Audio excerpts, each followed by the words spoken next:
श्रीशुक उवाच अथैवमीडितो राजन् सादरं त्रिदशैर्हरिः समुपस्थानमाकर्ण्य प्राह तानभिनन्दितः।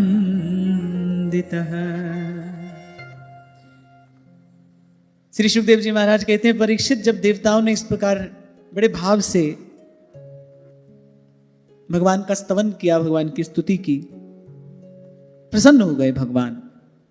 और प्रसन्न होकर देवताओं से कहते हैं,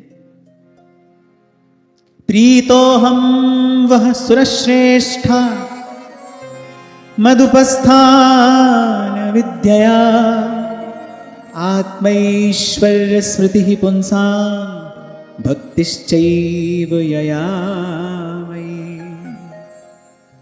भगवान कह रहे हैं कि देवताओं, तुम लोगों ने किस वस्तु से मेरी उपासना आराधना की? बोले, ज्ञान से। विगत 3 दिनों से हम इस देव स्तुति पर किंचित चर्चा कर रहे हैं। 2 बड़ी महत्वपूर्ण और मूल्यवान बात यहां समझने की है। एक तो भगवान को प्रसन्न करने के लिए कहीं आने जाने की आवश्यकता नहीं है। आप जहां हो, जिस स्थिति में हो, आप वहीं से भगवान को प्रसन्न कर सकते हो। और दूसरी बात, भगवान को प्रसन्न करने के लिए किसी वस्तु विशेष की आवश्यकता नहीं है, केवल हृदय का भाव पर्याप्त है। कल ही मैंने आपको निवेदन किया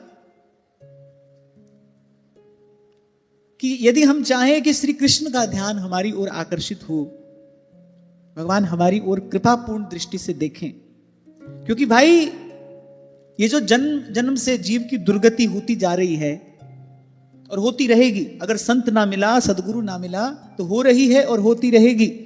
और संत सदगुरु मिलेगा कैसे? संत विशुद्ध मिलहि परितेहि चितवहि राम कृपा करि जेहि। जब तक भगवान कृपापूर्ण दृष्टि से देखेंगे नहीं, तब तक संत सदगुरु नहीं मिलेगा। माने ऐसा विशुद्ध संत नहीं मिलेगा जो हमको असार से हटाकर सार वस्तु के संग्रह में लगा सके। हम तो लगने वाले नहीं हैं। हमारी चाल, हमारी गतिमति तो बड़ी कुटिल है, बड़ी टेढ़ी है। हम तो सीधे सीधे लगने वाले हैं नहीं। जो अपने बल, अपने सामर्थ्य से, कृपा करुणा ही जिसका सामर्थ्य हो, जो अपने बल सामर्थ्य से, अपनी कृपा करुणा से, अपने अनुग्रह से हमारी दशा पर दया करके हमको असार से छुड़ाए और सार में लगाए। हरि सो धन हृदय दियो, छुड़ा दियो संसार बड़े हरि के जना। व्यास जी यही महिमा गा रहे हैं संतों की। तो जब तक भगवान कृपापूर्ण दृष्टि से देखेंगे नहीं, तब तक ऐसा समर्थ संत सदगुरु मिलेगा नहीं। और जब तक ऐसा समर्थ संत सदगुरु नहीं मिलेगा, जिस भेंटे गति हुए हमारी, नहीं तो दुर्दशा हुई रही है, दुर्गति हुई रही है और होती रहेगी। तो यदि हम चाहें कि भगवान का ध्यान हमारी ओर आकर्षित हो, तो हम क्या करें? केवल इतना करना है, बस सब सहारे छोड़कर, सब आश्रय छोड़कर, बस हृदय के तल से, सच्चे हृदय से बस प्रभु को पुकारना है।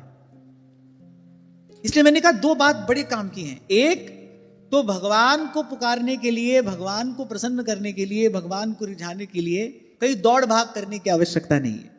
जहां हो वहीं से ये कार्य कर सकते हो। आपको याद हो, गत सत्र में भी मैंने आपसे कहा था, वहां जाएंगे तो ये मिलेगा, उस स्थान की महिमा ये है, वहां जाएंगे तो ये प्राप्ति हो जाएगी। ये सब अंततः क्या है? ये सब अंततः माया का जाल है। प्राप्त करने योग्य वस्तु, संग्रह करने योग्य वस्तु तो भगवान है। और वो भगवान कैसे हैं? हरि व्यापक सर्वत्र समाना, प्रेम में प्रगट हूं ही मैं जाना। अच्छा, इस विषय में सभी सयाने एक मत हैं। जितने संत सयाने हैं ना, सुघड़ सयाने हैं। सयाने माने जिनको बोध हो गया है, जानने योग्य बात जिन्होंने जान ली है, सब सयाने एक मत हैं।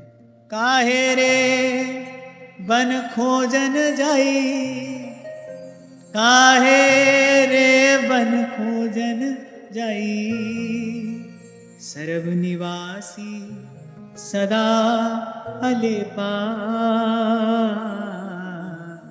सोए संग समान। कबीर कहते हैं, मुंह को कहां ढूंढे बंदे, कि मैं तो तेरे पास में। भगवान कह रहे हैं जीव से, अरे मुंह को कहां ढूंढे बंदे, कहां दौड़ रहा है, कहां भाग रहा है। अगर मैं हूं तो तेरे पास में हूं, और अगर पास में नहीं हूं तो फिर कहीं नहीं हूं। फिर पूर्व पश्चिम उत्तर दक्षिण ऊपर नीचे दाएं बाएं कहीं भी खोजो, फिर कहीं नहीं हूं, और हूं तो फिर तेरे पास में। गीता में ही भगवान ने कहा, स्वयं भगवान ही बता रहे हैं अपना पता, तेरे हृदय से अर्जुन तिष्ठति, तेरे हृदय में रहता हूं मैं तो। जिनके हिय में बसत है तीन लोक के नाथ। तो एक तो कहीं दौड़ भाग करने की आवश्यकता नहीं है। अच्छा, पुराणों में भी ऐसे वाक्य आपको मिल जाएंगे कि अमुक स्थान की महिमा है, अमुक वस्तु की ये महिमा है, और वो है। मैं ये नहीं कह रहा हूं कि पुराण के वाक्य मिथ्या है, ना, मैं ऐसा बिल्कुल नहीं कह रहा हूं। पर जो सत वस्तु है, जो सार वस्तु है, उसको प्राप्त करने के लिए, जिसकी चर्चा कल की गई, देवताओं ने कहा संत कौन है, जो सत्य वस्तु का संग्रह करे, वही संत है। वो जो सत्य वस्तु है ना, वो सर्वत्र है। और दूसरी बात गोस्वामी जी कह रहे हैं, समान है, कम अधिक नहीं है, कम या अधिक नहीं है। अब आप कहो कि भाई ये जो वृंदावन धाम की इतनी महिमा आप सुनाते हो, फिर इसका रहस्य क्या है? तो ध्यान से सुनो, जैसे भगवान का नाम नित्य है ना, ऐसे भगवान का धाम भी नित्य है। भगवान का नाम कहीं पर भी लिया जाए तो वो पूर्ण है ना, ऐसे ही वृंदावन धाम भी नित्य है। आपके भावानुसार कहीं भी प्रकट हो सकता है। सेवक जी महाराज और श्री विठल दास जी महाराज के प्रसंग में महाप्रभु ने वस्तुतः धाम की नित्यता ही तो प्रकट करके दिखाई है। सेवक जी के प्रसंग में नाम की नित्यता प्रकट हुई है, विठल दास जी के प्रसंग में धाम की नित्यता प्रकट हुई है। यदि धाम का भी आराधन कोई कहीं पर भी करे तो धाम वहीं पर प्रकट है। जैसे भगवान कहीं पर भी प्रकट हो सकते हैं, होते आए हैं, होते रहेंगे। जैसे भगवान का नाम नित्य है, ऐसे भगवान का रूप नित्य है, जैसे नित्य बिहारी की लीला नित्य है, ऐसी वृंदावन धाम भी नित्य है। क्या केवल राजा की नौकरी करने के लिए महाप्रभु जी ने भेज दिया होगा विठल दास जी को? जैसे ठाकुर जी किसी विशेष सिद्धांत की प्रतिष्ठा के लिए किसी विशेष पात्र को चुनते हैं। अब गीता का ज्ञान सुनाना था तो ठाकुर जी ने लीला की। क्या लीला की? अर्जुन को मोह हो गया। अर्जुन को मोह कैसे हो सकता है? वो तो भगवान की विभूति है, भगवान का अंश है। यदि श्री कृष्ण नारायण है तो वो नर है, अर्जुन को मोह कैसे हो सकता है? तो भगवान ने लीला की। भगवान ने अर्जुन को ये अभिनय करने को कहा, स्वांग रचने को कहा। बोले अर्जुन थोड़ी देर के लिए मोहग्रस्त हो जाओ। अर्जुन मोहग्रस्त हो गए। अब मोहग्रस्त न होते तो गीता का ज्ञान आपको हमको कैसे मिलता? तो भगवान ने एक पात्र विशेष चुना हम पर अनुग्रह करने के लिए, उस ज्ञान को आलोकित करने के लिए भगवान ने ये लीला की। ऐसे महाप्रभु जी ने लीला की। वही सेवक जी को वहां जाकर दर्शन दे रहे हैं, बता रहे हैं नाम पूर्ण है, नाम प्रगट जग जानिए। ये नाम क्या है? ललितादिक श्यामा अरुश्याम श्री हरिवंश प्रेम रस धाम, नाम प्रगट जग जानिए। नाम पूर्ण है, नाम नित्य है। और विठल दास जी को भेजा, सब छोड़कर आए हैं वो महाप्रभु जी के चरणों में वृंदावन वास करने के लिए। सब छोड़कर आए हैं और महाप्रभु कह रहे नहीं तुम जाओ। अब दूर से देखो, राजा की नौकरी करने के लिए महाप्रभु भेज रहे वृंदावन छुड़ाकर। दूर से देखो तो क्या क्या समझ में आएगा? पर महाप्रभु की कृपा से आप चिंतन करो, हम जैसे लोगों को उपदेश देने के लिए, हम जैसे लोगों के सन्मुख धाम की नित्यता प्रकट करने के लिए महाप्रभु जी ने इस लीला में विठल दास जी को पात्र बनाया। बोले विठल दास तुम जाओ। और विठल दास जी ने जाकर जिस उद्देश्य से महाप्रभु जी ने श्री विठल दास जी को भेजा था, विठल दास जी ने वो कार्य कर दिखाया। रोम रोम में वृंदावन धाम प्रकट करके दिखाया।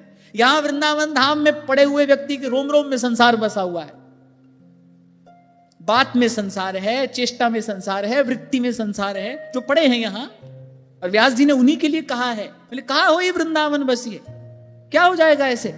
और वहां देखो द्वारिकाधीश का दर्शन करने नहीं गए, ऐसी लीला हुई। और महाप्रभु जी की कृपा करुणा से जो राजा बिल्कुल अनधिकारी है उसको रोम रोम में नित्य धाम का दर्शन करा दिया। मैं तो कई बार ये बात कहा करता हूं कि महाप्रभु की सामर्थ्य तो जो है सो है, तो सब जानते हैं। उन्होंने जिस पर कृपा की, आप उनकी सामर्थ्य देखो कि उस रजोगुणी राजा को वहीं पर दिव्य वृंदावन का दर्शन करा दिया। कैसी सामर्थ्य विठल दास जी की होगी। एक बार सोचो कैसा भजन होगा उनका, कैसे उनके भजन की महिमा है। तो जैसे भगवान का नाम सदा सर्वदा नित्य है, पूर्ण है, ऐसे ही भगवान का धाम भी सदा सर्वदा नित्य है, पूर्ण है। आप जहां भाव से धाम का आराधन करोगे, धाम की शोभा, धाम की सुषमा, धाम की खुशबू वहीं पर प्रकट होगी। नाम रूप लीला और धाम ये चतुष्टय नित्य है। और सर्वत्र समाना, कम या अधिक नहीं। तो वृंदावन धाम की महिमा तो है, और जो कि त्यों है, अक्षुण्ण है, सो तो है ही। लेकिन वृंदावन धाम की महिमा में एक बात यह भी है कि यह वृंदावन धाम नित्य है, सर्वदा है। स्वामी जी ने राजा मधुकर शाह को वहीं ओरछा में वृंदावन धाम का दर्शन कराया, इन्हीं चर्म चक्षुओं से वृंदावन धाम का दर्शन कराया। तभी बाबा बुल्ले शाह कहते हैं, रब तैथों दूर नहीं पर तेरा भी कसूर नहीं, वेखण वाली अख जड़ी ओदे विच नूर नहीं। तो एक तो ये बात हम अपनी गांठ बांध लें, भाई प्रभु को पाना है, प्रभु को रिझाना है, दौड़ भाग करने की आवश्यकता नहीं है। और मैं तो कहता हूं पहले टिक कर बैठो, पहले ये दौड़ भाग छोड़ो, तन की दौड़ भाग भी और मन की दौड़ भाग भी। हमारे प्रातः स्मरणीय श्री रसिक पद रेणु जी महाराज सुनाया करते थे, बोले वृंदावन आके भी व्यक्ति क्या करता है, सुबह से लेकर शाम तक भागता है। यहां जाएंगे मंगला करेंगे, यहां जाएंगे श्रृंगार करेंगे, अब सेवा कुंज का दर्शन, फिर निधिवन का दर्शन, फिर परिक्रमा लगाएंगे, फिर यहां जाएंगे, फिर वहां जाएंगे। बोले बाहर देखो, बोले ये दौड़ भाग किनकी है, ये दौड़ने भागने वाले कौन हैं? बोले भगत हैं। बोले भगत भगत सब भगत रहे। बोले जितने भगत हैं बोले सब भाग रहे हैं। बोले भगत भगत सब भगत रहे, और किया क्या, बोले भक्ति दई भगाए, और इन्होंने भाग भाग कर भक्ति को भगा दिया। भगत भगत सब भगत रहे और भक्ति दई भगाए। सबसे पहले तो दौड़ भाग छोड़ो। इसलिए मैंने कहा ये बड़ा महत्वपूर्ण बिंदु है। कल आपको मैंने संकेत किया था, मानस में भी इसी घटना का वर्णन गोस्वामी जी करते हैं। त्रिभुवन के गुरु ने देवताओं से यही कहा, अरे भगवान के पास जाना है तो बोले कहीं दाएं बाएं जाने की आवश्यकता नहीं है, भगवान तो सदा है, सर्वदा है, सर्वत्र, यहीं से उनको पुकारो। तो एक तो कहीं दौड़ भाग करने की आवश्यकता नहीं है, और दूसरी बात किसी और का आश्रय मन में न रह जाए, बस सच्चे हृदय से भगवान को पुकारो। देवताओं ने कहा प्रभु दैत्य दानव भी आपकी विभूति हैं, लेकिन आप हम पर क्यों कृपा करें, आप हमारा पक्ष क्यों ले? बोले प्रभु क्योंकि हमको अपने बल का भरोसा नहीं है। सुनेरी मैंने निर्बल के बलराम, हमको प्रभु अपने बल का भरोसा नहीं है, हमारे पास कोई साधन नहीं है, हम सब प्रकार से आपके हैं, आप पर आश्रित हैं, केवल आपका भरोसा है। जब जब कोई विपदा आती है दौड़कर आप ही की शरण में आते हैं, आप ही के पास आते हैं। अच्छा अपने बल पर हमने बुद्धि लगाकर देख ली, पहले जो गलती हुई उससे बड़ी गलती हुई। पहले तो केवल आदर नहीं किया गुरु का, दूसरी बार तो इंद्र ने क्या किया, बोले ब्रह्म हत्या ही लग गई, और भारी अपराध कर दिया। तो अपने बल पर हमने समाधान ढूंढने का प्रयास किया, वो समाधान तो क्या मिलना था, विपदा और बढ़ गई। प्रभु हमको कोई अपने बल बुद्धि का भरोसा नहीं है, मैं अनजान कछु नहीं जानू, भली बुरी को नहीं पहचानू, जहां ले चलोगे वहीं मैं चलूं। इसीलिए सूरदास कहते हैं, हरि मैं नैनहीन तुम नैना, मैं तो नेत्रहीन हूं। अच्छा और सूरदास जी कहते केवल बाहर से नहीं भीतर से भी। सूर कहा कहे द्विविध आंधरो, द्विविध आंधरो, बाहर से भी और भीतर से भी। बिना मोल को चेरो भरोसो, पर मेरा भाग्य बड़ा ऊंचा है प्रभु, क्यों? क्योंकि मुझे गुरु की कृपा से आपका भरोसा प्राप्त हो गया है, मुझे आपका विश्वास है। बिना मोल को चेरो, बिना मोल का चेरा माने स्वामी कहे नहीं भाई हमको सेवक की कोई आवश्यकता नहीं है, सेवक कहे नहीं प्रभु लेकिन हमको आपकी सेवा की आवश्यकता है। और वस्तुतः जीव बिना मोल का चेहरा ही है। ये बात किसने कही है? सुरतनाथ ते शुल्क दासिका। श्याम सुंदर हम तो आपकी बिना मोल की दासी, आपको हमारी आवश्यकता नहीं है, हमसे तुमको बहुत है, तुम सा हमको ना है। जो 2-3 दिन पहले आपको मैंने कहा ना, तुम सोचो भाई भगवान बुलाएंगे तब जाएंगे, भगवान भजन कराएंगे तब भजन करेंगे, ऐसा नहीं होगा। तभी उपनिषद कह रहे हैं उठो जागो, इस मोह निद्रा से जागो। इतनी बुद्धि दी है भगवान ने, 1 का 10 करने का दिन भर सोचते हो, एक बार बुद्धि लगाकर देखो क्या पड़ी है भगवान को तुमको बुलाने की। कौन सा उनका काम रुका जा रहा है तुम्हारे बिना? तुमको बुलाएंगे न्योता देकर। जीव तो बिना मोल का चेहरा है, यही संत समझा रहे हैं। बोले प्रभु क्या हुआ जो मैं भीतर बाहर से अंधा हूं, पर हूं तो आपका, यद्यपि आपको मेरी आवश्यकता नहीं है। सूरदास कह रहे हैं, बोले प्रभु यद्यपि आपको मेरी कोई आवश्यकता नहीं, मेरे होने ना होने से बोले आपकी प्रभुता में कोई अंतर नहीं पड़ता, पर स्वामी मोहे न बिसारियो, लाख लोग मिट जाए, हमसे तुमको बहुत है, तुम सा हमको ना, तुम सा हमको ना। सूर कहा कहे द्विविध आधरो, बिना मोल को तेरो भरोसो, दृढ़ इन चरणन केरो भरोसो, दृढ़ इन चरणन केरो भरोसो, दृढ़ इन चरणन केरो। तो सबसे पहले तो ये दौड़ भाग छोड़ो। इसी भाव का आधार लेकर आपसे कहता हूं भाई, जहां हो प्रारब्ध से, भगवत इच्छा से जहां हो वहीं से अपनी यात्रा आरंभ करो। सबसे पहले तो व्यर्थ के विचार चिंतन जिसमें आपकी शक्ति का क्षय होता है। आपको लगता है सोचने से शक्ति का क्षय नहीं होता, शारीरिक श्रम से अधिक शक्ति मानसिक श्रम में क्षय होती है। जब आप व्यर्थ का चिंतन करते हो ना, व्यर्थ के विचार, व्यर्थ के संकल्प विकल्प, कितनी ऊर्जा का उसमें क्षय होता है। भजन करने की सामर्थ्य उत्साह बचती कहां है। तो सबसे पहले तो जहां हो प्रभु की इच्छा को अपने लिए परम मंगलमय जानकर मानकर वहीं से आरंभ करो। और दूसरा, देवताओं ने क्या सिखाया और भगवान भी कह रहे हैं, बोले तुमने ज्ञान से मेरी उपासना की है। अब देवताओं ने कोई फूल पत्ता भी नहीं चढ़ाया, कोई वस्तु नहीं, केवल सच्चे हृदय से सब सहारे छोड़कर प्रभु को पुकारा, हरि मैं नैनहीन तुम नैना, थाम अंगुरिया जौन डगरिया, बस ले चालो मुहे जानो। हम तो सब प्रकार से आपके भरोसे हैं, आपके सहारे हैं। कल तभी तो मैं आपसे कह रहा था भाई, इससे सीधा सरल भी कोई और रास्ता होगा? और हम अपनी दुर्दशा का विचार करें, इतना भी नहीं हुआ हमसे। एक कहने वाला कहता है, बोले तेरी चौखट में आना मेरा काम था, करना तो मुझे केवल इतना था, आपके द्वार पर आकर पड़ जाता। तेरी चौखट में आना मेरा काम था, बोले काम इतना भी मुझसे किया ना गया, कर मैं जीवन में इतना भी नहीं पाया कि मैं सब सहारे छोड़कर केवल आपके द्वार पर आकर पड़ जाता। श्री गुरु गोविंद सिंह जी महाराज कह रहे हैं ना अपनी वाणी में, सब द्वारन को छाड़ के गहो तिहारो द्वार। आपके द्वार पर आया हूं, पर कैसे करे? सब द्वारन को छाड़ के, माह गहे की लाज गोविंद दास तुहार, गोविंद दास तुहार। कबीर जी इतनी प्यारी बात कहते हैं प्रभु से, कहते प्रभु मैं जानता हूं मैंने अपराध किए नहीं है, मैं कर रहा हूं, तोहे देख अवगुण करूं। मैं जानता हूं आप सर्वत्र व्याप्त हैं, तोहे देख अवगुण करूं। पर बड़ी प्यारी बात कबीर जी कहते हैं, सुत अपराध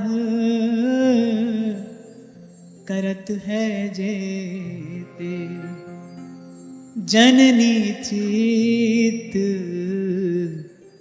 न राखस तेते, रामैया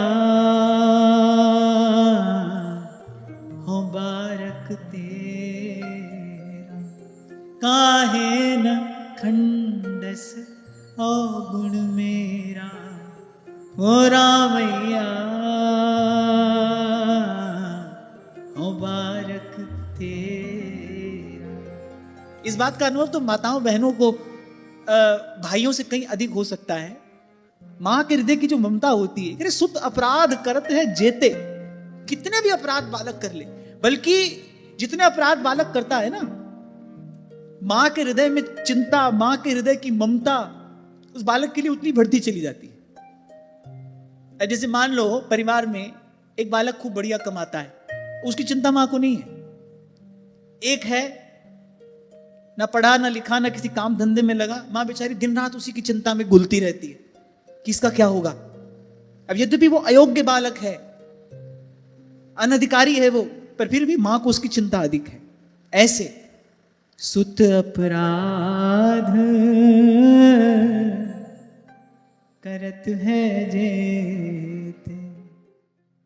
हाँ, बाकी बात इतनी जरूर है, भगवान से अपनी बात कहनी आनी चाहिए। देवताओं को अपनी बात कहनी आई, कैसे कहना है प्रभु को, ये बात देवता जानते हैं भली प्रकार से। सब कह दिया, ये भी कह दिया देख लो आपको जचे तो आप देखो हमारी ओर।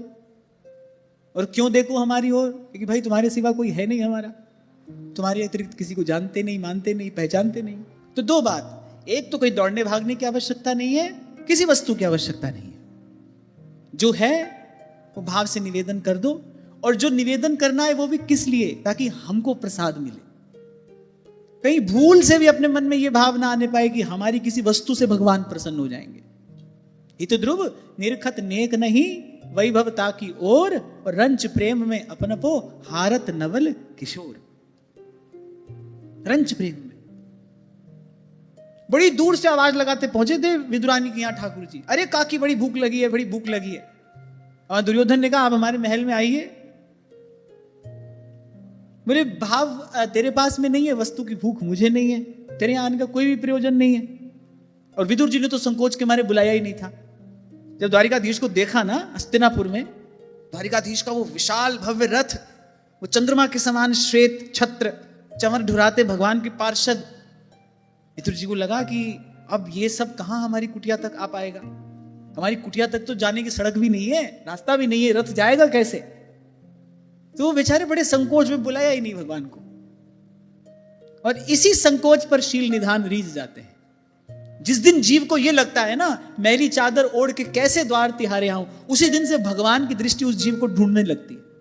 ये जो माथा ऊंचा करके पहुंच जाते हैं ना भगवान के सामने, कभी इस बात का विचार किया नहीं, कभी इस बात का विचार नहीं किया प्रभु के सन्मुख जाने योग्य हैं।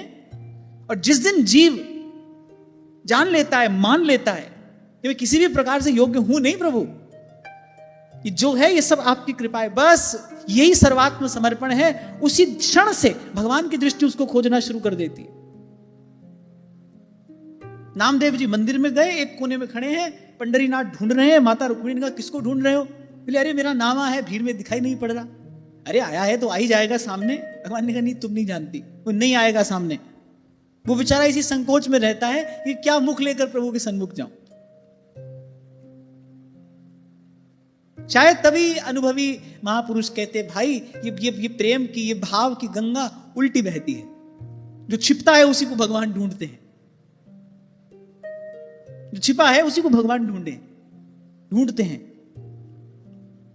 तो असली कहानी तो ये है, आपको उनको ढूंढने की आवश्यकता नहीं है, आपको ढूंढने की आवश्यकता नहीं है। आप विशुद्ध भाव की ओट में छिप जाओ, आपको ढूंढते हुए प्रभु आएंगे। आप गुरु के शब्द का, गुरु के वचन का आश्रय लेकर, सब सहारे छोड़कर आप प्रेम भाव की ओट में छिप जाओ। ये छिपना बड़ा महत्वपूर्ण है, ये छिपना बड़ा महत्वपूर्ण है। प्रेम की वृद्धि में केवल गोपन ही एकमात्र कारण है। छिपना बड़ा महत्वपूर्ण है। अपने आप को प्रकट मत करो, भाव की ओट में छिप जाओ, भगवान आपको ढूंढते हुए आए। और ये जो यहां बैठा आपको उपदेश कर रहा है, हम जैसे लोगों को इस सिद्धांत की अपने जीवन में सबसे अधिक आवश्यकता है। अपने आप को छिपाने की, जहां तक हो सके अपने आप को छिपाए रखें, प्रकट ना करें, तभी कुछ एक दो कदम आगे बढ़ पाएंगे। भाव की ओट में हमको छिपना है, हमको भगवान को नहीं ढूंढना है। भगवान ढूंढते हैं, ढूंढते ढूंढते आए शबरी को कि नहीं। वो बेचारी अपने गुरु की वाणी का आश्रय लेकर, गुरु के शब्द का भरोसा करके, और स्वयं कह रही हैं अधम ते अधम, अधम में नारी, यही विधि स्तुति करूं तुम्हारी। अब जो आप आ गए हैं, सोचा तो बहुत कुछ था, आप आएंगे तो ये कहूंगी वो कहूंगी, पर जब आप सन्मुख हैं तो मेरे पास तो कोई शब्द भी आपको निवेदन करने के लिए नहीं है। भगवान ने कहा अच्छा ठीक है, पहले हमने तुमको ढूंढ लिया, तुम छिपी थी, पूछा ऋषि मुनियों से, अरे कहाँ है शबरी कहाँ है, उसके आश्रम में जाना है। अच्छा, भगवान ने जब आश्रम कहा ना, आश्रम कह के ही भगवान ने ऋषियों को बता दिया कि तुम जिसको हे त्याज्य समझते हो ना, मैं उसको ऋषि समझता हूं। आश्रम तो ऋषि का ही होता है ना, किसी ऋषि मुनि का ही आश्रम होता है। बोले तुम जिसे हे त्याज्य समझते हो उसे मैं ऋषि मुनि मानता हूं। और संत भक्त वही जिसको भगवान संत भक्त मान ले। अपने माने क्या होता है भाई? कुछ नहीं होता है। प्रपंच के अतिरिक्त और क्या होता है? दम्भ अभिमान के अतिरिक्त और जीव क्या करता है? तो भगवान ने कहा ठीक है, पहले हमने तुमको ढूंढ लिया, अब तुम कह रही हो कि विधि अस्तुति करूं तिहारी। तो भगवान ने कहा लो, स्तुति भी हम ही तुम्हारी कर देते हैं। तो जो नवदा भक्ति भगवान ने कही, नवदा भक्ति का उपदेश तो उसको किया जाए जिसको भक्ति का अनुष्ठान करके भगवान को पाना हो। शबरी तो भगवान के सामने ही परम धाम चली गई, उनको कोई ये नवदा भक्ति का अनुष्ठान करना थोड़ी था।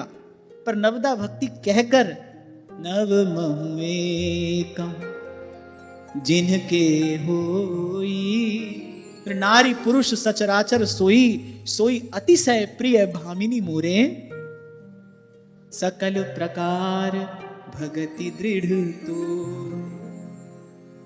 पूर्व मैंने आपको शायद कभी ये कहा था, ये उपदेश नहीं है, ये तो शबरी की स्तुति की है भगवान ने। श्री रघुनाथ जी ने शबरी की स्तुति की। बोले मैं आपकी स्तुति नहीं कर सकती। भगवान ने कहा हम करते हैं, हम बताते हैं संसार को। सकल प्रकार भगति दृढ़ तोरे, ये जो नवदा भक्ति मैंने कही है, ये 9 की 9 भक्तियां तुम्हारे जीवन में दृढ़ता पूर्वक विराजमान है। हम घर छोड़कर भागे क्या? बोले भगवान से मिलेंगे, भगवान को ढूंढेंगे। पर्वत पहाड़ में गए, कहीं वन में चले गए, कहीं गुफा में घुस गए। अरे छिपना तो भाव की ओट में है। कपट की ओट से बाहर आकर और भाव की ओट में छिप जाना है। ना मैं देखूं और को और ना तो है देखन दूं, ये तो गोपन का ही मार्ग है, छिप जाना है। अब बस पड़े हैं आपकी शरण में। और इस देव स्तुति से यही सर्वप्रथम 2 मूल्यवान संकेत प्राप्त होते हैं कि भाई प्रभु को प्रसन्न करने के लिए, प्रभु को प्राप्त करने के लिए कहीं दौड़ने भागने की आवश्यकता नहीं, किसी वस्तु की आवश्यकता नहीं। आपके उर अंतर का भाव पर्याप्त है। खींचे चले आएंगे भगवान, आना पड़ेगा भगवान को। अब वो झूठे बेर कोई त्रिलोक के अधिपति को निवेदन करने योग्य वस्तु थोड़ी है, झूठे बेर। हालांकि रघुनाथ जी तो बड़े संकोची हैं, प्रभु का स्वभाव तो भगवान तो बड़े संकोची हैं। इसीलिए गोस्वामी जी कह रहे तुलसी कहूं ना राम से साहेबशील निधान। आप कभी मानस में, कवितावली में, गीतावली में जो गोस्वामी जी ने प्रभु के स्वभाव का वर्णन किया है, आप कभी पढ़कर देखो। भगवान तो बड़े संकोची हैं। अब मान लो किसी के यहां गए, पहुनाई हुई, किसी ने सुंदर सुमधुर व्यंजन परोसे, हम भी पूछ लेते हैं कैसा बना है खाना, पूछ लेते हैं ना कैसा बना है सब। नहीं तो अतिथि अपने आप ही कह देता है, अगर थोड़ा शिष्ट है तो वो स्वयं ही कहेगा अरे वाह सब बहुत बढ़िया है। तो रघुनाथ जी जहां जहां पहुनाई हुई सब जगह पाए प्रसाद, सब जगह बड़े प्रसन्न हुए, और जो पाया उसकी प्रशंसा भी की, लेकिन साथ साथ सदा कहते रहे पर शबरी के बेरों जैसा स्वाद नहीं हमने उसके बाद कहीं पाया। अत्यंत संकोची श्री रघुनाथ जी अगर ये बात कहते हैं, क्या खिला दिया होगा शबरी ने, ऐसा क्या निवेदन कर दिया होगा, ऐसा क्या होगा उन बेरों में। वो बेर कसैला सा फल, वो त्रिलोकीनाथ को निवेदन करने योग्य वस्तु है, वो तो न के बराबर नगण्य वस्तु है।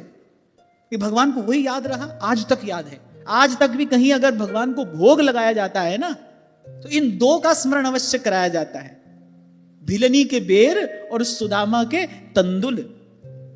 और फिर क्या सूरदास जी कह रहे साग विदुर घर खाई। आज तक कहीं भोग लगवाओ भगवान को तो इनका स्मरण कराया जाता है भगवान को, तब भगवान देखते हैं उस वस्तु की ओर। कुछ भी नहीं चाहिए भाई। इसीलिए इसी बात का विचार करके बार बार आपको कहता हूं कि हमको प्रकट सेवा तो करनी है, पर कैसे करनी है इसका विचार हमको जरूर करना चाहिए। प्रकट सेवा के नाम पर कहीं ऐसे ही वस्तुओं का संग्रह अपने जीवन में मत करते चलना, अपना मन चित्त वैसे वहां बिखरता ना चला जाए। और एक और बात, सदा सावधान रहना। अपनी दृष्टि में किसी उत्तम वस्तु को निवेदन भी किया प्रभु को, तो मन में कहीं बहुत भीतर वो भाव रहता है कि हाँ हमने देखो ऐसी वस्तु प्रभु को निवेदन की। अंततः कहीं आगे जाकर अनुभव होता है कि अरे इस सब की तो कोई भी आवश्यकता नहीं थी, इस सब की कोई आवश्यकता नहीं थी। और मैं तो कहता हूं कि जो जितना साधनहीन होगा ना, उसकी पुकार उतनी ही करुण होगी। जो जितना अयोग्य है, देखो भक्ति का देश बड़ा विचित्र है, जो जितना साधनहीन है, इसीलिए तो भगवान ने कहा मैं कृपा ही करता हूं, और जिस पर कृपा करता हूं उसको ऐसा ही बना देता हूं, धन हरण कर लेता हूं, सब संकल्प उसके मैं असफल करता चला जाता हूं, उसको कहीं सफल नहीं होने देता। और संसार तो भाई सफल व्यक्ति का सम्मान करता है। सगे संबंधी भी जो आपके हैं वो आपका सम्मान थोड़ी करते हैं, वो तो आपके धन मान का सम्मान करते हैं। आप धनी मानी हो तो सब आपके साथ हैं, नहीं तो कोई आपकी ओर देखेगा भी नहीं। ऐसा अनुभव तो आप सबने किया ही होगा कभी ना कभी। गुणमानी संसार है, तो भगवान ने कहा जब मैं उसके पास कुछ छोड़ता नहीं तो सब सहज ही उसको छोड़ देते हैं, मैं उसके पास कुछ नहीं छोड़ता। बोले बस ये देखकर संसार उसको वैसे ही छोड़ देता है। बोले वो बेचारा सब प्रकार से दुखी, निराश, थका हारा मेरी शरण में आ जाता है। और बोले उस समय वो जैसे मुझे पुकारता है ना, भगवान ने कहा तब मैं कृपा किए बिना नहीं रह पाता। और फिर उसको शरणागति का जो फल है, शरणागति का फल क्या है? परमानंद। बोले फिर मैं उसको दान करके उसको सदा सदा के लिए निहाल कर देता हूं। यह लब्धवापमान अमृतो भवति, सिद्धो भवति, तृप्तो भवति।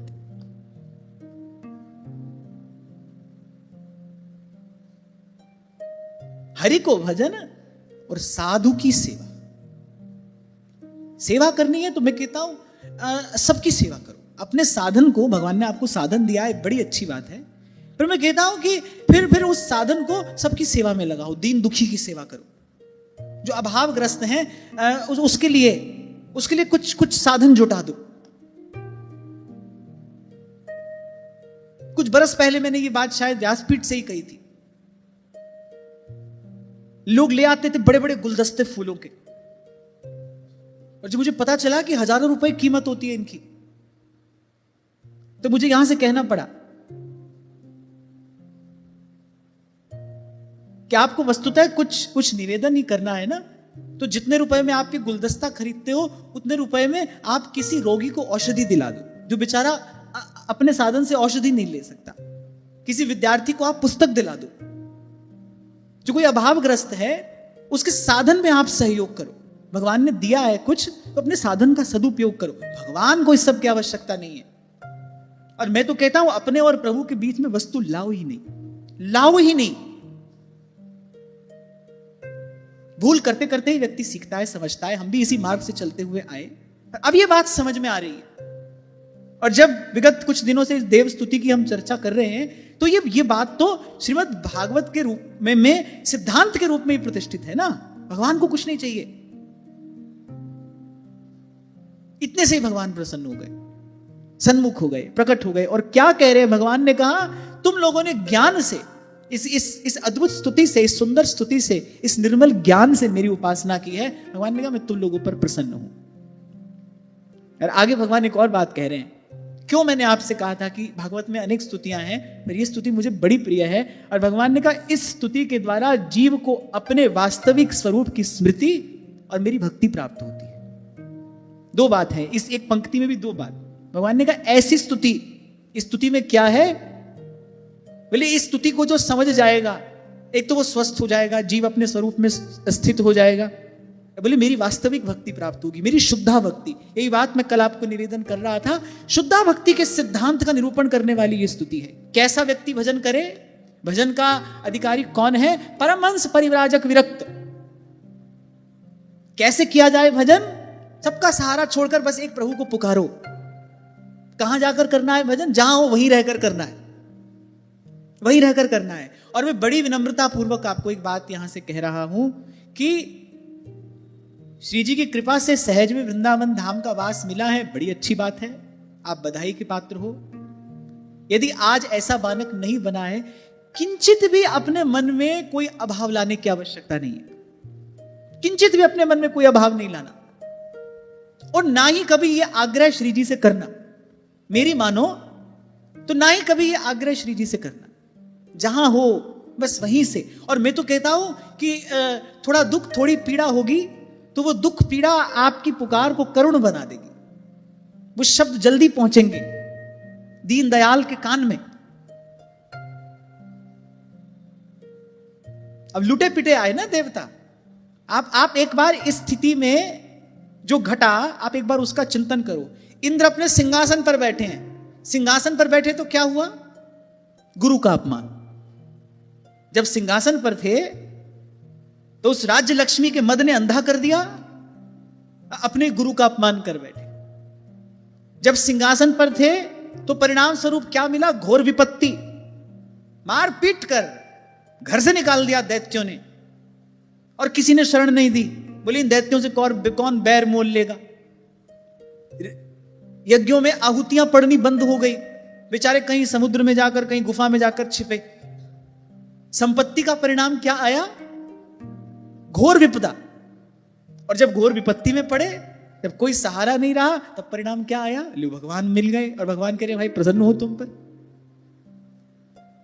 कहें कथा और अर्थ विचारे, आप तरे और निको तारे। अब देखो, हम भगवान से क्या मांगते हैं? हम भगवान से विपत्ति मांगते हैं। ये तो भगवान बड़े दयालु है, हमको देते नहीं, वरना जीव भगवान से विपत्ति मांगता है। घर, धन, छिपा हुआ खजाना मिल जाए कहीं से,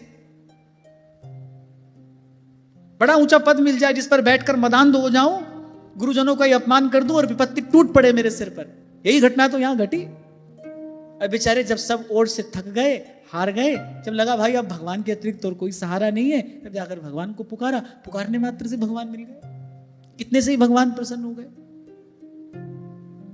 यहां देवता ऐसी स्थिति में चाहे भी तो भगवान को कुछ निवेदन नहीं कर सकते। क्यों? अस्त्र शस्त्र श्री संपत्ति सब तो दैत्यों ने ले ली, बेचारों के पास कुछ है ही नहीं। एक और बात, बड़ी महत्वपूर्ण बात, सब छिन जाने पर भी, सब प्रकार से रहित हो जाने पर भी, सब वस्तुओं से रहित हो जाने पर भी, सब प्रकार से हीन हो जाने पर भी काम क्या आया? गुरु का ज्ञान काम आया, उसी से भगवान मिले। बल्कि जब सब कुछ था, उस संपदा ने तो विपत्ति में लाकर खड़ा कर दिया। विपत्ति आई, गुरु का ज्ञान काम आया, और गुरु के उस विमल ज्ञान ने भगवान के चरणों की शरण प्रदान की, भगवान की प्रसन्नता प्रदान की, भगवान का प्रसाद दिलाया। इसलिए महाराज कह रहे हैं, जे सो चंदा उगवे सूरज चढ़े हजार, एते चानन होया गुरु बिन घोर अंधार। सतनाम सतनाम सतनाम सतनाम सतनाम सतनाम सतनाम सतनाम। और मैं तो कभी कभी विचार करता हूं, और हो सकता है मेरा ये विचार बहुत लोगों को अटपटा लगे, आप इससे सहमत ना हो, पर शायद मैं आज फ्रीडम ऑफ एक्सप्रेशन का प्रयोग कर रहा हूं, अभिव्यक्ति की जो स्वतंत्रता है। मुझे ऐसे लगता है कि हमारे यहां सोने चांदी के जब मंदिर बने और भगवत विग्रहों को जब सजा दिया गया बहुमूल्य मणि माणिक्यों से, अंतिम परिणाम क्या आया उसका? लुटेरे आए, आतंक मचाया उन्होंने, त्रस्त हुई जनता, क्योंकि भगवान को उसकी आवश्यकता थी नहीं, भक्ति में इसका स्थान ही नहीं है। तभी मैंने आपको परसों कहा था, वो जैन व्यापारी उसने जिसके जीवन की रक्षा केवल महाप्रभु के नाम उच्चारण से हो गई थी, और भाव रहित उच्चारण, वो महाप्रभु को जानता थोड़ी था। वो तो एक दासी को उस पर दया आ गई, उसने कान में कहा तू इस नाम का कीर्तन करना, तेरे प्राण बच जाएंगे। बोले मुझे नाम का कीर्तन करने से प्राण बच जाएंगे? बोली हाँ, ये जो नाम है ये काल के गाल से जीव को मुक्त करने वाला है। और उस जैन व्यापारी ने अपने जीवन में प्रत्यक्ष देख लिया। अब वो ना महाप्रभु को जानता है, ना राधा वल्लभ लाल का दर्शन किया है, ना ये पता है श्री हरिवंश कौन है। अब वो तो मरता क्या ना करता, उसने कहा ऐसा कर लो, ऐसा कर लिया, और वस्तुतः प्राण रक्षा हो गई। तब लगा अरे जिनके भाव रहित नामोच्चारण से मेरी प्राण रक्षा हो गई, वो वस्तुतः है कौन। जब उनके सन्मुख गया और वो अपार धन जब रख दिया महाप्रभु के चरणों में, आचार्य का जीवन देखकर ही महाजनो येन गतः स पंथा, मार्ग निर्धारित किया जाता है। लता भवन में राधा वल्लभ लाल विराजमान थे, बेझर की रोटी का भोग महाप्रभु लगाया करते थे, स्वयं भी पाते थे। चाहते तो सब सुख सुविधाओं से सुसज्जित सुंदर मंदिर और क्या क्या ना कर लेते उस धन से, पर महाप्रभु ने देखा भी नहीं। महाप्रभु ने इतना और कह दिया, बोले भैया जा धन के कारण तेरे प्राण संकट में आए गए, वहां धन ते हमारो का हित होएगो, तो या ले जा और यासो बोले संत गुरुजन की सेवा कर, दीनहीन की सेवा कर। धन का सदुपयोग यही है, उसको दीनहीन की सेवा में लगाओ, जो अभावग्रस्त है उसकी सेवा करो। इसीलिए कुछ समय पहले आपको मैंने यहां बड़ी विनम्रता पूर्वक कहा था। अब क्या होता था, लोग ले आते थे, अब उनको लगा कि ऐसे कुछ नहीं लेते, फिर वो भांति भांति की वस्तुएं ले आते थे। मुझे बड़ा दुख होता था कि कैसे धन का दुरुपयोग हो रहा है। इसलिए मुझे यहां से आज्ञा देनी पड़ी कि कुछ भी निवेदन करना है, 1 रुपया भी आपको देना है ना, 1 रुपया भी आपको देना है, तो आप शंभू जी को ये कह कर दीजिए कि ये सत्संग की ही सेवा है, ताकि हम भी बाध्य हों, हम भी बंधे हों आपके शब्द से, हम भी उसका उपयोग यत्र तत्र न करें। कभी हमारे मन में ऐसा विचार ना आए। क्या है ना भाई, धन आता है, थोड़ा सा अधिक आ जाए तो फिर व्यक्ति सोचता है भाई इसका क्या करें। तो आपको 1 रुपया भी देना है तो आप बहुत सावधान होकर कहकर कि भाई ये सत्संग की सेवा है, आपके शब्दों से हम बंधे हों और सत्संग की सेवा में ही केवल उसका सदुपयोग किया जाए, बस। तो धन है, साधन है, दीनहीन की सेवा करो, अपने और प्रभु के बीच में कुछ मत आने दो, वहां तो बस एक हृदय का तार जुड़ जाने दो। प्रसन्न कर लिया देवताओं ने भगवान को, और आगे भगवान क्या कह रहे हैं। पहले तो कहा, बड़ी सुंदर स्तुति की, जीव को अपने स्वरूप की स्मृति कराने वाली और मेरी भक्ति प्रदान कराने वाली यह स्तुति है। किम दुरापं मयि प्रीते तथापि विबुधर्षभाः मय्ये कांत मतिर्नान्यन मत्तो वांछति तत्त्ववित्। आहा, बड़ा सुंदर श्लोक है, भगवान की वाणी है। पहले तो भगवान ने कहा देखो भाई तुमने प्रसन्न कर लिया मुझे बिना ही किसी वस्तु के। किससे प्रसन्न कर लिया? अरे गुरु के ज्ञान से तुमने मुझे प्रसन्न कर लिया। गांठ बांध लेना, मल विक्षेप आवरण भगवत अनुभूति में ये 3 बाधा हैं। मन में कामना का मल है, चित्त में विक्षेप है, संकल्प विकल्प का विक्षेप। आत्मा में मल और विक्षेप तो हो नहीं सकता क्योंकि तो भगवान का अंश है। आत्मा में मल और विक्षेप तो नहीं है, लेकिन जैसे बादल सूर्य को ढक लेता है, दिन में रात का सदृश्य उपस्थित हो जाता है कभी कभी, ऐसे ही उस सत्य नित्य मुक्त आत्मा पर आवरण है। तो 3 बाधा है, मल विक्षेप और आवरण। और ये तीनों बाधा ना तो धन से दूर हो सकती है, ना किसी युक्ति से दूर हो सकती है, ना किसी विधि उपाय से दूर होती है। ये तीनों बाधा दूर करने में केवल गुरु का ज्ञान समर्थ है।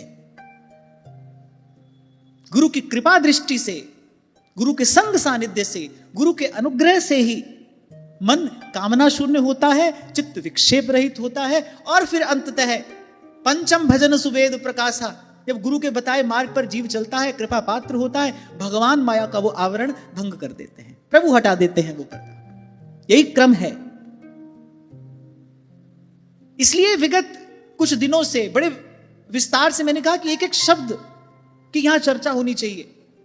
एक एक शब्द मूल्यवान है, मूल्यवान रत्न है इस देव स्तुति का। और अंत में स्वयं ही भगवान ने कह दिया, जीव को अपने स्वरूप में स्थित कराने वाली और मेरी भक्ति प्रदान कराने वाली ये स्तुति है। और सबसे आनंददायक बात क्या है? कहीं दौड़ना भागना नहीं है, कुछ इकट्ठा करने की आवश्यकता नहीं है, किसी सोना चांदी मणिमाणिक की आवश्यकता नहीं है। श्री जी की सेवा के लिए जहां हो वहीं से 2 उदाहरण मैंने आपको दिए, नाम भी नित्य है और धाम भी नित्य है। श्री सेवक जी महाराज के प्रसंग से यह सिद्ध होता है कि नाम नित्य है, और श्री विठल दास जी के प्रसंग से यह सिद्ध होता है कि श्री वृंदावन धाम नित्य है। जहां हो वहीं से अपने मन के सब संकल्प विकल्पों को विश्राम देकर, जैसे व्रत का उद्यापन कर दिया जाता है ना, ऐसे मन चित्त के सब संकल्प विकल्पों को विराम देकर सूधो चले आपने धर्म। और भाई अब जैसा मैंने कहा कि गुरु का ज्ञान पर्याप्त है, और गुरु का ज्ञान क्या है? गुरु का ज्ञान केवल एक ही पंक्ति में समझा जा सकता है। देश काल समय स्थिति का विचार करते हुए चहु जुग चहु श्रुति नाम प्रभाऊ और कलि विशेष नहीं आन उपाऊ। यही परम गुरु का परम ज्ञान है। एक शब्द हरिवंश नाम राख्यो समीप करी। और मैं तो आपको यह भी कहूंगा कि वाणी का जो रस है, वाणी में जो रस रहस्य आचार्यों ने छिपा कर रखा है, वो भी वस्तुतः नाम ही की कृपा से उजागर होता है, नाम ही की कृपा से अनुभव में आता है। इसीलिए श्री सेवक जी महाराज संपूर्ण सिद्धांत का आरंभ भी नाम से करते हैं और विश्राम भी नाम पर ही लाकर करते हैं। नाम के बीच में क्या है? सब कुछ है। नाम से ही आरंभ, नाम पर ही विश्राम, और उस नाम के बीच में क्या है? नाम के बीच में सब कुछ है। ललितादिक श्यामा अर्चाम श्री हरिवंश प्रेम रस धाम, नाम प्रगट जग जानिए। तो भगवान ने कहा, भाई तुमने मुझे प्रसन्न कर लिया, इस ज्ञान से तुमने मुझे प्रसन्न कर लिया। फिर भगवान ने कहा, अब जब हम प्रसन्न हो गए, किम दुरापं मयि प्रीते, भगवान ने कहा मेरे प्रसन्न होने पर बोले फिर क्या पाना शेष रह जाता है? जिस पर मैं ही प्रसन्न हो गया, उसको क्या अप्राप्य है, उसके लिए क्या दुर्लभ है? तुम कृपाल जा पर अनुकूला, ताहि न व्यापि सकल सूला। नाथ सकल सुख साथ तुम्हारे। यही बात महाराज कह रहे हैं। जाको मीत समिया, इस जन को काहे की कमियां, हो जाकी प्रीत गोविंद स्यों लागी, हो जाकी प्रीत गोविंद स्यों लागी। दुख दर्द प्रम ताका भागी, जाको मीत साजन है समिया, इस जन को काहे की कमियां। जाको मीत साजन है समिया, इस जन को काहे की कमियां। ओ जाकी प्रीत गोविंद स्यों लागी, ओ जाकी प्रीत गोविंद स्यों लागी। दुख दर्द भ्रम ताका भागी, दुख दर्द भ्रम ताका भागी। जाको मीत साजन है समिया, इस जन को काहे की कमियां।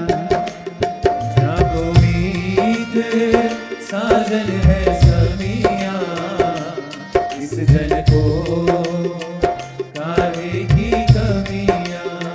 हो जाका सब किछ ताका होई, हो जाका सब किछ ताका होई। नानक तिसको सदा सुख होई, नानक तिसको सदा सुख होई। जाको मीत साजन है समिया, इस जन को काहे की कमियां। जाको मीत साजन है समिया, इस जन को काहे की कमियां। तो भगवान ने कहा मेरे प्रसन्न हो जाने पर कुछ भी अप्राप्य नहीं है, कुछ भी दुर्लभ नहीं है। पर फिर भी भगवान ने एक और बात साथ में कह दी, तथापि विबुधर्षभाः, यद्यपि मेरे प्रसन्न हो जाने पर कोई भी वस्तु दुर्लभ नहीं रह जाती, पर फिर भी मेरे जो अनन्य प्रेमी हैं, भगवान ने कहा जो तत्ववेत्ता भक्त है, जो ज्ञानी भक्त हैं, पहले वो मुझसे मेरे अतिरिक्त कुछ और चाहते नहीं। भगवान ने ये तो कहा कि स्तुति तो तुमने बड़ी सुंदर की, और तुम्हारी स्तुति से मैं प्रसन्न भी हूं, और मेरे प्रसन्न होने पर कोई मनोरथ अपूर्ण भी नहीं रहता। लेकिन फिर भी विशुद्ध भक्ति को ही सर्वोपरि प्रतिष्ठित करते हुए कि कहीं हम जैसे जीव इन्हीं देवताओं के मार्ग पर न चल पड़े। सुंदर स्तुति तो भगवान की करें, लेकिन उसके पीछे भी कोई मनोरथ हो।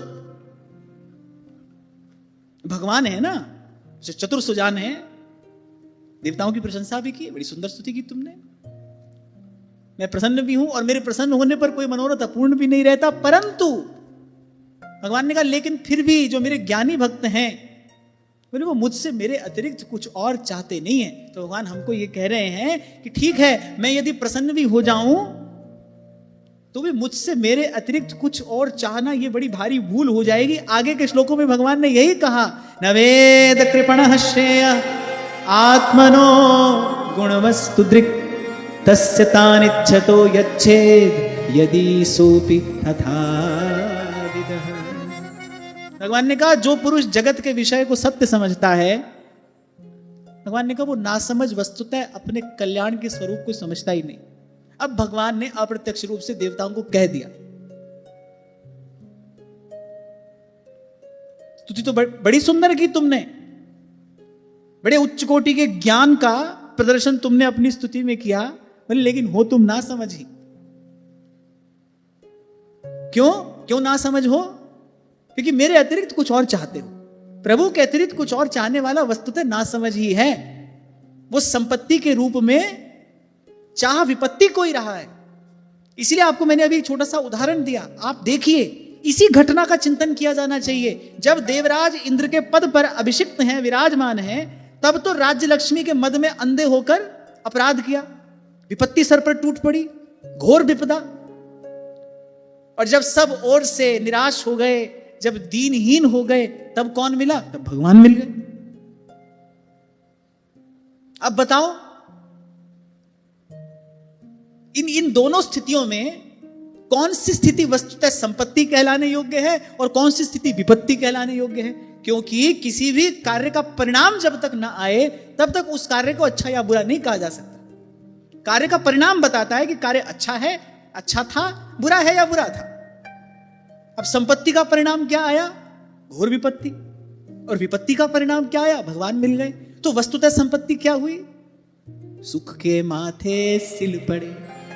इसीलिए कहता हूं भाई, बलिहारी संतों की है। ऐसे कठिन कठिन सिद्धांत जो हैं, दो शब्दों में, सीधे सीधे सरल शब्दों में आपको हमको समझा देते हैं। नाम हृदय से जाए। इंद्र भी जब इंद्र थे, किसी को कुछ समझाया नहीं, गुरु को गुरु नहीं समझा। नाम हृदय से जाए, भाव भक्ति सब भूल गए। सुरापान कर रहे हैं, अप्सराओं का नृत्य देख रहे हैं, उनको लगता है कि त्रिलोकी का स्वामी मैं ही हूं, मेरे जैसा कोई है ही नहीं। चलो वो तो इंद्र पद पर बैठे ये सोच रहे हैं। साधारण मनुष्य थोड़ा सा कुछ मिल जाए तो अपने आप को त्रिलोकी का स्वामी समझने लगता है। नहीं को वस जन्मा जगमा ही, प्रभुता पाए जाए मद नाही।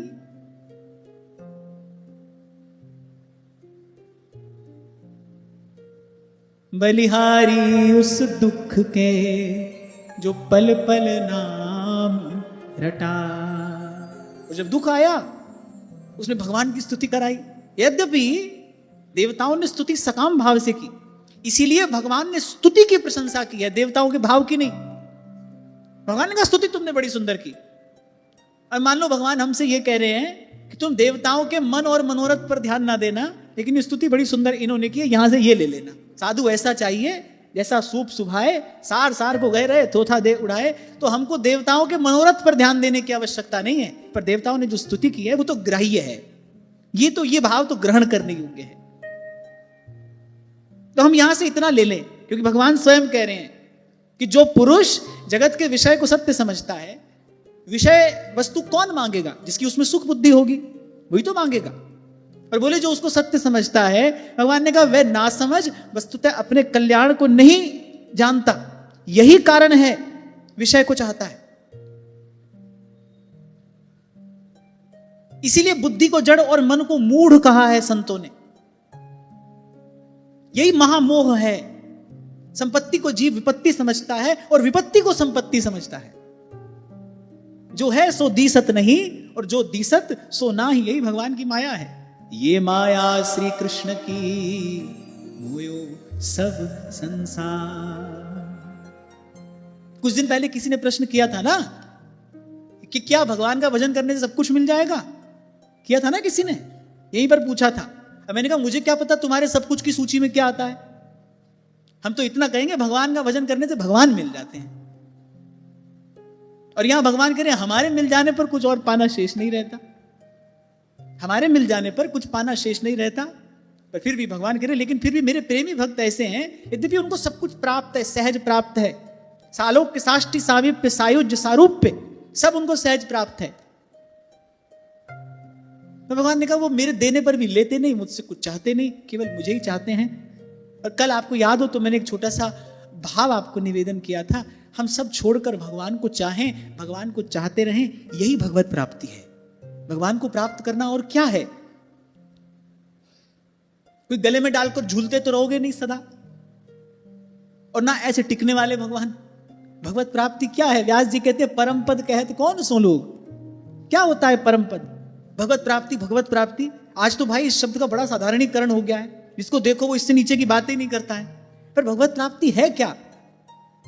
प्रहलाद जी ने बताया, जो प्रहलाद जी कह रहे हैं वो है भगवत प्राप्ति।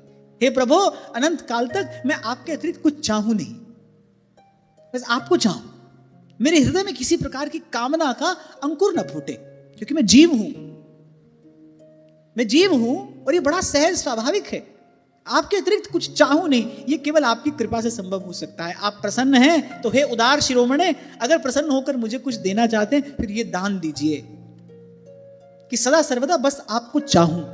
बिल्कुल भी नहीं कहा आपके धाम में रहना है, आपके पास रहना है, आपका दर्शन हो जाए, आंख बंद करूं तब आप प्रकट हो जाएं, कोई बात नहीं की प्रहलाद जी ने। बस केवल आपको चाहते रहें, आपको चाहते रहें। और यहां भगवान यही कह रहे हैं, बोले हमारे प्रेमी भक्त जो हैं हमारे अतिरिक्त कुछ चाहते नहीं, बस हम ही को चाहते हैं, वो कुछ और नहीं चाहते। यद्यपि भगवान के प्रसन्न हो जाने पर वस्तुतः है कुछ भी दुर्लभ नहीं रह जाता। जो मांगे ठाकुर अपने से सोई सोई दे है, और नानक दास मुख ते जो बोले यहां वहां सच हो है। अरे थोड़ा सा तप कोई कर ले, उसके शब्द में बल आ जाता है। थोड़ा सा तप कोई कर ले ना, उसकी वाणी में बल आ जाता है, उसके संकल्प में बल आ जाता है। और जिनके हिय में भसत हैं तीन लोक के नाथ, माया प्रकृति काल सब जिनकी आज्ञा के अनुगामी हैं, वो जिनके हृदय में बसते होंगे, उन भक्तों के लिए कुछ करना असंभव है, उन भक्तों को कुछ मिलना दुर्लभ है। विचार करने की बात है। जिनके हिय में बसत हैं तीन लोक के नाथ। पर शुद्धा भक्ति का यह कैसा अद्भुत स्वभाव है, भक्ति महारानी का यह कैसा अद्भुत वैभव है, सब कुछ सामने है, सहज में प्राप्त है, उस ओर दृष्टि ही नहीं जाती। और कल देवताओं ने यही बड़ी सुंदर बात की, बोले संत कौन है? बोले जो सत्य वस्तु का संग्रह करने में लगा है वही संत है, जो कृष्ण गुण संचय में लगा है, बोले वही संत है, वही भक्त है। अच्छा, एक और बात भगवान ने यहां कही। अब भगवान ने कहा कि जो हमारे अतिरिक्त कुछ और चाहता है, भगवान ने कहा ना समझ है, ना समझ। समझ नहीं है माने अकल नहीं है, अकल नहीं है माने मूर्ख है। अब भगवान ने सीधे सीधे मूर्ख नहीं कहा, थोड़ा अच्छा शब्द भगवान ने कहा। भगवान ने कहा ना समझ है। और फिर भगवान आगे क्या कह रहे हैं? और बोले उस ना समझ को उसकी मांगी हुई वस्तु दे देने वाला भी ना समझ है। बोले फिर वो भी कोई समझदार नहीं है। तभी आपसे कभी मैंने कहा था, अगर संत ही हुआ तो आप लाख मांगो, वो तो आपको संसार नहीं देगा, वो नहीं देगा आपको संसार। उसका कार्य तो है अंततः संसार से छुड़ाकर, प्यार से, मार से, फटकार से, दुलार से, कैसे भी संसार से छुड़ाकर भगवान के भजन में लगाना, प्रपंच की निवृत्ति पूर्वक भगवान के भजन में लगाना, असार के त्याग पूर्वक सार वस्तु के संग्रह में लगाना, यह संत का कार्य है, यह गुरु का कार्य है। अरे हमारे पास तो लिखित रूप में कुछ लोगों ने लिखकर भेज दिया था, आपकी यह बात हमको अच्छी नहीं लगी, आप हमारे गुरु हैं, अब हमारे घर कोई शुभ मंगल अवसर हो, ब्याह शादी हो, बालक हुआ हो, तो हम कहां जाएं आशीर्वाद लेने? आपने तो यहां से कह दिया भाई हमारे पास मत आओ। अच्छा, गुस्से में भरकर लिखकर भेजा, हम कहां जाएं? कहीं भी जाओ, और हम अपनी बात पर हैं और रहेंगे, हमारे पास मत आओ। हमको ये बात ही नहीं करनी है, ये हमारा काम ही नहीं है। और वैसे भी ये जिसका काम है उसी को साजे, हमको उसके कार्य में कोई हस्तक्षेप नहीं करना है, भूल कर भी नहीं करना है। आज तक यदि कभी किया तो वो हमारी भूल थी, और मैं उसको यहां से स्वीकार करता हूं। आज तक यदि मेरे द्वारा कोई ऐसी चेष्टा हुई, मेरे द्वारा ऐसा शब्द कहा गया, तो वो मेरी भूल थी, मैं उसको यहां से स्वीकार करता। पर अब संत सत्संग की कृपा से अपनी भूल जब समझ में आ जाए तो उसको दोहराना तो बिल्कुल भी नहीं चाहिए। हमको कोई बात नहीं करनी है ऐसी। ये विधाता का कार्य है, वो देखेंगे। हमारा कार्य तो यही है, आपको बार बार, आप 1000 बार हमारे पास आओ, हम 1001 बार आपको यही कहेंगे, भाई इस असार संसार को छोड़कर ताते भैया मेरी सौ कृष्ण गुण संचू। हम तो आपको अपने आचार्यों की यही वाणी सुनाएंगे, मानुष को तन पाए भजो ब्रजनाथ को। हम तो आपको यही कहेंगे, हरिपद भज न विलंब कर। दूधो नहाओ पूतो फलो, अरे सब व्यर्थ की बातें हैं। रत्ती घटे न तिल बढ़े, जो लिख दी करतार। पर मुझे तो लगता है कि इस सत्य को स्वीकार करके ही कोई परम सत्य की ओर बढ़ सकता है। बिठा लो अपने भीतर ये बात। पहली बात तो किसी के कहे से कुछ होता नहीं, इन सब बातों में कुछ रखा नहीं है। और मुझे लगता है किसी सत्पुरुष का आशीर्वाद लेना भी हो तो इस तुच्छ वस्तु के लिए तो बिल्कुल भी नहीं लेना चाहिए। कोई समर्थ संत मिल भी जाए, फिर उसका आशीर्वाद क्या संसार पाने के लिए लोगे? इससे बड़ी मूर्खता तो और कुछ हो ही नहीं सकती। जो आपको भगवान दे सकता है, हरि सो धन हृदय दियो, छुड़ा दियो संसार, जो ऐसा कौतुक कर सकता है, जो ऐसा चमत्कार करके दिखा सकता है, उससे वही तुच्छ वस्तु मांगोगे? यही बात यहां भगवान कह रहे हैं, नवेद कृपण श्रेय आत्मनो गुणवस्तु दृक्। जो मेरे अतिरिक्त कुछ और चाहता है वो तो मूर्ख है, और उस मूर्ख के मांगने पर उसकी मांगी हुई वस्तु दे देने वाला बोले वो भी मूर्ख ही है। बोले अकल उसको भी नहीं है। अब बताओ हम क्यों आए मूर्खों की श्रेणी में? भगवान जिनको मूर्ख कह रहे हैं, बोले मांगे और दे दे।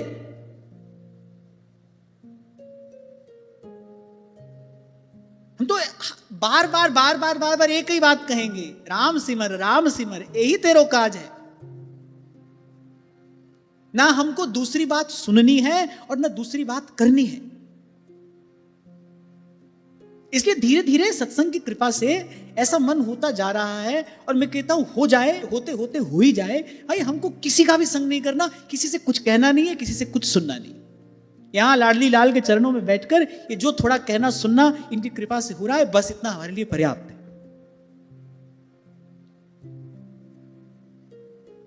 तो आगे भगवान ने कहा, स्वयं निश्चयसं विद्वान न वक्त्यज्ञाय कर्महि नराति रोगिणोपथ्यम वांछतो हि विषक्तमः। बोले जो मुक्ति का स्वरूप जानता है, जो मुक्ति का सुख जानता है, जो भगवान के भजन का सुख जानता है ना, उसके सामने कोई अज्ञानी व्यक्ति आ भी जाए। मान लो कोई अज्ञानी व्यक्ति आ गया, वो कह रहा नहीं महाराज हमको तो संसार ही चाहिए, हमको तो आशीर्वाद दो, घर संसार मकान दुकान हमको तो यही दो। तो भगवान कह रहे हैं कि जो वस्तुतः भजन का सुख क्या है ये जानता है, जो मुझे तत्व से पहचानता है, उसको यदि कोई ऐसा अज्ञानी पुरुष मिल भी जाए तो भी उसके मांगने पर वो वस्तु उसको नहीं देता। वो अपने मुख से ऐसे शब्द का उच्चारण नहीं करेगा, हाँ बेटा जा तथास्तु मिलेगा ये सब। बोले जैसे सदवैद्य जो होता है, सदवैद्य माने मेरे जो अच्छा वैद्य है, गुणी वैद्य है, जो अपने धर्म पर आरूढ़ है। वैद्य का धर्म क्या है? भाई प्राण रक्षा होनी चाहिए रोगी की, इसका रोग दूर होना चाहिए, यही उसका धर्म है। बोले जो धर्म पर आरूढ़ सदवैद्य है, जैसे रोगी के चाहते रहने पर भी वो उसको कुपथ्य नहीं देता। अब एक मधुमेह का रोगी वैद्य को जाकर कहे मेरे चलो घर में ही नहीं एक रसगुल्ला आप ही खिला दो अपने हाथ से, आप तो वैद्य हो, तब कोई वैद्य हुआ? ये शत्रु हुआ उसका। तो भगवान कह रहे हैं इस प्रकार अज्ञानी यदि मांग भी ले संसार की वस्तु, तो भी जो ज्ञानी है वो उसको देता नहीं। जिसको भजन का सुख मिल गया है वो तो लाख प्रयास करके, तभी मैंने कहा प्यार से, दुलार से, फटकार से। और संतों की वाणी में सब प्रकार के शब्द मिलते हैं। संतों ने दुलारा भी है, ताते भैया मेरी सौ कृष्ण गुण संचू। संतों ने फटकारा भी है, फिर फांसी ऐसी परे तीसम दुख न होई, विषय चुगा जिन चुगे मन, चुगत कछुक सुख होई। और कबीर जी की वाणी खोल कर देखो, उन्होंने तो अपने शब्दों से मारा भी बहुत। व्यास जी ने मारा है, बोले बांधे जमपुर जाएंगे, मुख में परी है धूल, ये दुर्गति होगी तुम्हारी। तो संतों की वाणी में मार भी है, प्यार भी है, फटकार भी है, लेकिन वो सब मार प्यार फटकार किस लिए है? संसार से हटाकर जीव को भगवान के भजन में लगाने के लिए। और भगवान ने कहा यही मेरे ज्ञानी भक्त का लक्षण है, यही उसका कार्य है, यही उसका धर्म है। स्पष्ट कहा भगवान ने। बोले अज्ञानी मांग भी ले मुझसे अतिरिक्त कोई और वस्तु, तो बोले मेरे जो ज्ञानी भक्त हैं उसको देते नहीं। ये बात तो आज पढ़ने में आई, आज सुनने में आई, आज विचारने में आई, पर गुरु की कृपा से कभी कभी कोई सुंदर भाव हृदय में सहज स्फुरित हो जाता है ना। इसी का विचार करके मन में ये बात आई थी, भाई किसी से मिलोगे जुलोगे क्या होगा? संसार की बात होगी, 10 बात सुनोगे तो कुछ कहना भी पड़ेगा। हर ओर से देखो इसमें हानि ही हानि है, हर ओर से हानि ही हानि है। 10 बार कोई आपसे कहे हम पर कृपा करो, ये चाहिए ये चाहिए, अब भूल से भी मुख से कोई बात निकल जाए, क्या किया? भगवान के विधान में हस्तक्षेप किया, क्या आवश्यकता है इसकी? इसलिए मैंने कहा जो सार की बात है वो तो यहां हो ही जाती है, और जितनी हो जाती है ना इतनी पर्याप्त है। असल में तो जितना हम यहां खा रहे हैं उतना भी हमको पच का रहा है, आवश्यकता से अधिक ही पा लेते हैं यहां पर, इतनी देर में भी इतना भी पर्याप्त है। भाव देव को पोषण देने के लिए इतना आहार पर्याप्त है। क्योंकि मैंने आपसे गत सत्र में कहा था ना, केवल सुन लेने से ही सत्संग का कार्य पूरा नहीं हुआ, यहां तो कार्य आरंभ हुआ। आप यहां पर आकर बैठे तो ये सत्संग आरंभ हुआ, अब जाओगे चिंतन मनन निधि ध्यासन के साथ ही काम पूरा होगा। अब काम को पूरा करना है नहीं करना ये आपके हाथ में है, पर यहां तो कार्य आरंभ हो रहा है। ये तो आरंभ है, ये श्रवण ये आरंभ है। अब यहां से जाने के बाद चिंतन मनन आप करो, कुछ निधि ध्यासन करो, माने कुछ जीवन में बात आए तो कार्य पूरा हो। तो भगवान ने कहा कि अब तुम हमसे हमारे अतिरिक्त कुछ और वस्तु मांग रहे हो, और भगवान ने कहा हम तो भाई तुमको देंगे नहीं। भगवान ने कहा हम नहीं देंगे, क्योंकि भगवान ने कह दिया, बोले अज्ञानी मांगता है हमारे से अतिरिक्त कोई और वस्तु, लेकिन जो ज्ञानी है वो तो नहीं देता। तो भगवान ने कहा डायरेक्ट तो हम नहीं देंगे, पर लेकिन मेरा दर्शन भी अमोघ है, तुम्हारा मनोरथ भी पूर्ण करना है। तो भगवान ने कहा हम तुमको उपाय बता देते हैं, हम तुमको रास्ता बता देते हैं कि तुम्हारी इस विपदा का निवारण कैसे होगा। हम बीच में नहीं आएंगे। भगवान ने कहा हमने ही खुद कहा कि दे देने वाला भी नासमझ है, तो हम तुमको कैसे दे दें? हम कैसे नासमझ हो जाएं? और हम ही नासमझ हो जाएं फिर समझदार कौन रहेगा? तो भगवान ने कहा देखो भाई सीधे सीधे तो अब हम तुमको देंगे नहीं। आप देखो 4 श्लोक हैं, 4 श्लोकों में भगवान ने क्या क्या नहीं कह दिया। पहले तो यह कहा कि जो तुमने कहा बहुत सुंदर, जीव को अपने स्वरूप में स्थित कराने वाला है, मेरी विशुद्ध भक्ति प्रदान कराने वाला है। फिर भगवान ने कहा बात तो बड़ी सुंदर तुमने कही, लेकिन भाव शुद्ध नहीं था, तुम्हारा लक्ष्य मेरे अतिरिक्त कुछ और है, इसलिए तुम पूरे समझदार नहीं हो। भगवान के अतिरिक्त कुछ और चाहने वाला अपने आप को कितना ही बुद्धिमान समझता रहे, पर यहां भगवान उसकी गणना मूर्खमयी कर रहे हैं। दूसरी बात, और मांगने पर कोई दे दे तो भगवान ने कहा वो भी वैसा ही है, वो भी मेरे स्वरूप को नहीं जानता।